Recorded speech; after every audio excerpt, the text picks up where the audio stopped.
안녕하십니까. 전문가의 가업승계 전문 세무법인 신율입니다. 저희는 5년 동안 이익 소각을 300회 이상 했고, 또 이제 컨설팅의 최일선에 있다 보니까 사실 여러 경험들이 많이 있습니다. 최근 그 이익 소각해서 이제 과세를 했다가 국가에서 이제 패소한 사례인데 한번 보시죠. 이익 소각이라는 거는 뭐 다들 아시죠? 부부간에 이제 6억을 증여하고, 이때 이제 증여재산공제를 활용해서 세금 없이 6억까지 증여한 다음에 이걸 이용해서 법인의 잉여금을 6억까지 세금 없이 인출하는 것을 이익 소각이라고 하죠. 자, 이게 이제 과세 취소 사례입니다.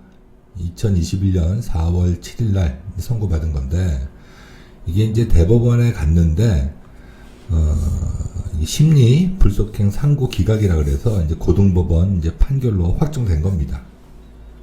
사실관계를 보겠습니다. 이제 아버지는 A사 주식을 갖고 있었죠. A사 주식 9만 주. 그리고 아들은 이제 B사 주식 23만 4,545주를 갖고 있었는데, 이 주식을 서로 맞교환했죠.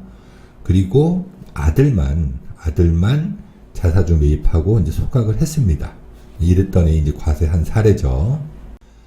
자, 첫 번째 2015년 7월 1일 날 두 분이 주식 교환 계약서를 작성합니다. 그리고 2015년 8월 10일 날 주식 교환 거래를 완료하죠. 이때 이제 가액은 한 80억 상당 됩니다.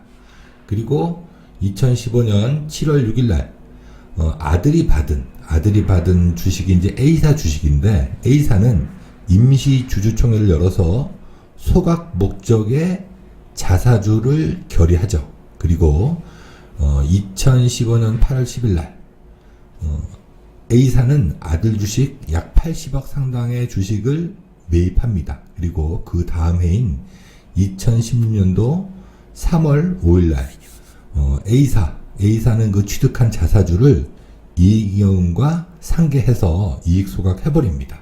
그리고 2015년 11월 31일 날 아버지는 이제 교환한 주식에 대한 양도세, 이게 사실 그 대가를 주식으로 교환한 거지, 이제 거래는 양도지 않습니까? 이제 그러다 보니까 양도세, 이 당시 세율 10%, 그리고 증권거래세도 0.5%죠.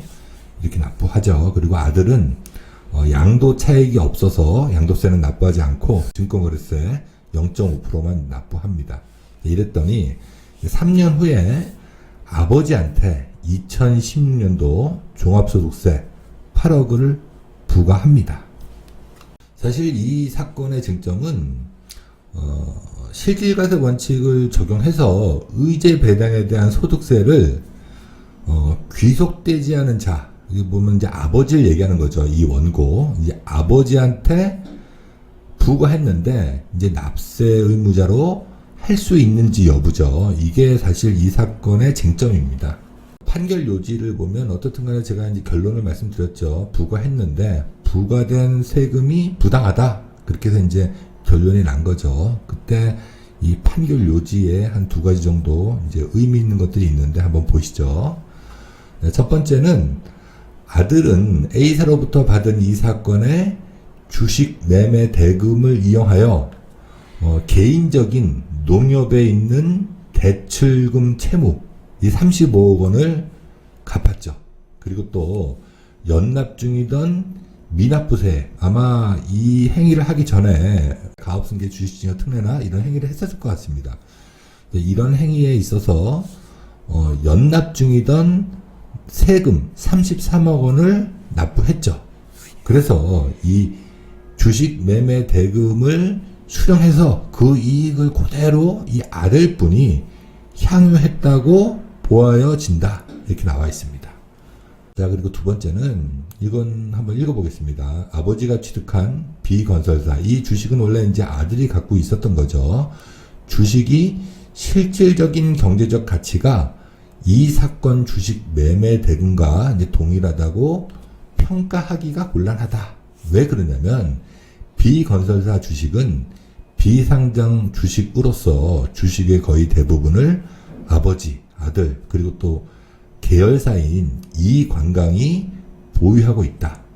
특수관계인 사이가 아니고서는 사실상 거래가 이루어질 가능성이 희박하고, 이 다음이 중요합니다. 이제 2010년경부터 B건설사의 매출액, 영업이익, 당기순이익이 현저히 하락세를 보이고 있어 이를 보유하는 것이 경제적으로 현금을 취하여 보유하는 것과 등가 관계가 있다고 보기 어렵다. 말이 좀 어렵죠. 다시 말해서 무슨 얘기냐면, 이렇게 주식을 그 매매 형식으로 해서 이렇게 이제 교환해서 갖고 있는 이 B건설사, 원래는 이제 아들이 갖고 있었죠. 이 건설사의 주식이 계속 떨어진다. 그래서 이 아들 입장에서는 이 행위를 하면서 상속세가 줄어들 여지가 있죠. 아버지한테 넘긴 이 건설사 B건설사의 주식이 떨어질 게 예상되기 때문에 이 교환 거래가 이게 의미가 있다고 보는 겁니다. 그래서 이거는 이 거래가 이제 합리적이다, 합법적이다 이런 얘기죠.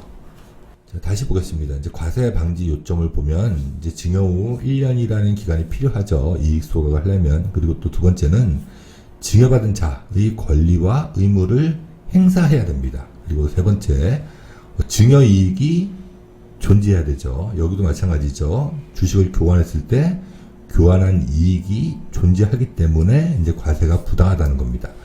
자, 네 번째는 이제 절체 하자는 당연히 없어야 되고, 다섯 번째, 제일 중요하죠. 대가의 귀속 여부. 우리가 그 소각해서 이 받은 대가를 아들이 취했죠. 아들이 세금도 내고 아들이 또 이제 대출금도 갚은 거죠. 그렇기 때문에 이건 이제 아들한테 귀속됐기 때문에 아버지한테 부과한 소득세는 부당하다는 거죠. 그리고 여기 이제 숫자가 잘못됐는데 여섯 번째는,